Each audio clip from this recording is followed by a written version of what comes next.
आपने कभी ये सोचा है कि पौधे जो भई एक ही जगह पर खड़े रहते हैं, अपनी अगली पीढ़ी को जन्म कैसे देते होंगे? ये तो उनके सर्वाइवल की एक गजब की कहानी है। सोचिए, वो हिल नहीं सकते, तो फिर वो मिलते कैसे हैं और अपने वंश को आगे कैसे बढ़ाते हैं? तो चलिए, आज इसी कमाल की दुनिया में झांकते हैं। जरा सोचिए, ये सवाल हर पौधे के लिए उसके अस्तित्व का सबसे बड़ा सवाल है। अगर इसका जवाब ना हो, तो कोई भी स्पीशीज एक पीढ़ी से ज्यादा टिक ही नहीं सकती। और कुदरत ने इसके जो हल निकाले हैं ना, सच कहूं वो किसी भी इंजीनियरिंग चमत्कार से कम नहीं है। ये सिर्फ जिंदा रहने की कहानी नहीं है, ये तो पूरी धरती पर छा जाने की कहानी है। तो इस मुश्किल को हल करने के लिए पौधों ने ना दो बिल्कुल अलग रास्ते अपनाए हैं। पहला है अलैंगिक प्रजनन, मतलब एसेक्सुअल रिप्रोडक्शन, सीधा सीधा अपनी हूबहू कॉपी बना देना। ये तेज है, भरोसेमंद है। और दूसरा है लैंगिक प्रजनन, यानी सेक्सुअल रिप्रोडक्शन, जिसमें दो पेरेंट्स मिलकर एक बिल्कुल अनोखा बच्चा पैदा करते हैं। तो समझ लीजिए, एक रास्ता है स्पीड और सेफ्टी का, तो दूसरा है वैरायटी और नई संभावनाओं का। तो चलिए, पहले उस तेज और असरदार रास्ते को समझते हैं, यानी अपनी ही कॉपियां बनाना। ये वो स्ट्रैटेजी है जिसमें किसी पार्टनर की जरूरत ही नहीं पड़ती और कामयाबी की गारंटी भी लगभग पक्की होती है। जरा सोच कर देखिए, पौधे का कोई भी हिस्सा, चाहे वो तना हो, पत्ती हो या फिर जड़ का एक टुकड़ा, वो खुद एक पूरा नया पौधा बन सकता है।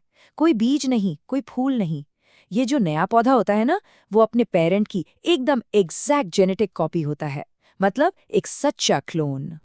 और इसका सबसे अच्छा एग्जाम्पल तो हमारी किचन में ही है। आलू। आलू के ऊपर जो आंखें दिखती है ना, वो असल में सोई हुई कलियां होती हैं। बस उस आंख वाले एक टुकड़े को जमीन में लगा दीजिए और बूम, उससे एक पूरा का पूरा नया आलू का पौधा उग जाएगा, जो बिल्कुल अपने पेरेंट जैसा होगा। कुछ पौधे तो इससे भी एक कदम आगे निकल गए हैं, जैसे कि ये ब्रायोफिलम का पौधा। ये क्या करता है, ये अपनी पत्तियों के किनारों पर ही छोटे छोटे पूरे पौधे उगा लेता है, और जैसे ही ये नन्हे पौधे जमीन पर गिरते हैं, फौरन जड़ पकड़ लेते हैं। ये कुछ ऐसा है मानो किसी की उंगलियों के सिरों पर उसी के क्लोन उग रहे हों। कमाल है ना? और जानते हैं, यही सेम स्ट्रैटेजी माइक्रोस्कोपिक दुनिया में भी काम करती है। यीस्ट जैसे छोटे जीव बडिंग का इस्तेमाल करते हैं। मतलब पेरेंट सेल पर एक छोटा सा बड यानी मुकुल उभरता है, और जब वो बड़ा हो जाता है तो बस अलग हो जाता है। ये शायद कुदरत का सबसे तेज और सबसे आसान कॉपी पेस्ट मेथड है। लेकिन क्लोनिंग की एक लिमिटेशन है। अगर सारे पौधे एक जैसे होंगे तो कोई एक बीमारी या मौसम का बदलाव पूरी की पूरी नस्ल को खत्म कर सकता है। और यहीं पर दूसरी स्ट्रैटेजी काम आती है, जेनेटिक वैरायटी बनाना। और इस स्ट्रैटेजी का हीरो है कुदरत की सबसे खूबसूरत और कॉम्प्लेक्स रचनाओं में से एक, फूल। हम सबको फूल उनकी सुंदरता और खुशबू के लिए पसंद आते हैं ना, लेकिन सच तो ये है कि ये सब एक तरह का दिखावा है। असल में एक फूल एक हाई-टेक रिप्रोडक्शन मशीन है। उसकी हर पंखुड़ी, हर रंग, हर महक का सिर्फ और सिर्फ एक ही मकसद है, अगली पीढ़ी को बनाना। बेसिकली फूलों में दो मेन पार्ट्स होते हैं। एक है पुंकेसर यानी स्टेमन, ये मेल पार्ट है जो पोलन ग्रेन्स यानी परागकण बनाता है। और दूसरा है स्त्री केसर यानी पिस्टल, ये फीमेल पार्ट है जिसके अंदर अंडे या ओव्यूल्स होते हैं। तो क्लोनिंग के ठीक उलट, यहाँ दो अलग अलग सेक्स सेल्स का फ्यूजन होता है, उनका मिलन होता है, इसी से बीज बनते हैं। और क्योंकि इसमें दो अलग अलग पेरेंट्स की जेनेटिक जानकारी मिक्स होती है, हर बीज अपने आप में यूनिक होता है और उसमें एक बिल्कुल नया पौधा बनाने की काबिलियत होती है। तो ठीक है, मेल और फीमेल पार्ट्स तो तैयार हैं, लेकिन पौधे तो चल फिर नहीं सकते। तो अब सबसे बड़ी चुनौती ये है कि इन दोनों को मिलाया कैसे जाए। ये एक बहुत ही जरूरी मिशन है जिसे हम कहते हैं परागण यानी पॉलिनेशन। ये पूरा प्रोसेस 4 मेन स्टेप्स में होता है। पहला, पोलन का बनना। दूसरा, उस पोलन का ट्रांसफर होना। तीसरा, एक कमाल की अंदरूनी यात्रा। और आखिर में 2 सेल्स का आपस में मिलना। तो चलिए इस सफर को थोड़ा करीब से देखते हैं। तो पॉलिनेशन का सीधा सा मतलब है पॉलन ग्रेन्स को मेल पार्ट से फीमेल पार्ट तक पहुंचाना।